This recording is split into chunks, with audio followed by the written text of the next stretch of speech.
Jesus, in the Great Commission, which we'll look at in a little bit, told his disciples, he said, preach the gospel of the kingdom, declare the kingdom is at hand. And then he said, teach your disciples everything I taught you. Now in Matthew 10, he taught them to heal the sick, to cast out demons. So in the Great Commission is the responsibility to do everything Jesus taught them. And then they are responsible to teach their disciples and their disciples and their disciples the same thing. It was supposed to be maintained as one simple standard all through the church age until Jesus returns. The illustration that I like to use for this was a pastor acquaintance of mine that talked about when his church was growing, they were going to build a new sanctuary, and he wanted to be involved in the building process. So he talked to the contractor. He said, is there anything I can do? He didn't know anything about building, but he wanted to, clean up, do something to help. So one day, finally, the contractor told him, listen, you can do this. And I don't remember the exact numbers, so I'll just give you an illustration.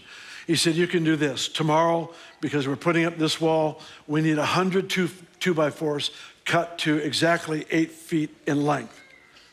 And he was happy because he had an assignment. So after all the workers left, he sat there and he took the tape measure and he measured out 8 feet. He drew his line and he cut that first board. And then he put the tape measure away because he wouldn't need that anymore. He's got a nice hard line that he can use. He put this newly cut board on top of an uncut board, and he measured right at the 8-foot mark. He measured that, and then he cut it. And then he took that newly cut board, put it on an uncut board. He did this 100 times. It's not a problem if you got 3 or 4 boards to cut. But when you're cutting 100, your 100th board is actually over 9 feet long. Because every time you mark that line, it's about 1/8 of an inch longer than the previous one.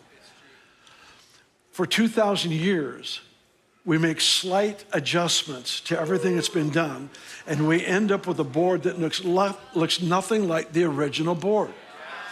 And we justify it by just saying this is how things have changed through the ages. No, there was one measure. Jesus said, teach what I taught you to your disciples. Let them teach the exact same thing to their followers. It's to be one standard from day one to the final day. One standard, but it's been changed.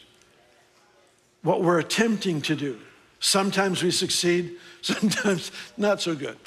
But what we're attempting to do is to discover the 8-foot measure again and do exactly what Jesus commanded us to do.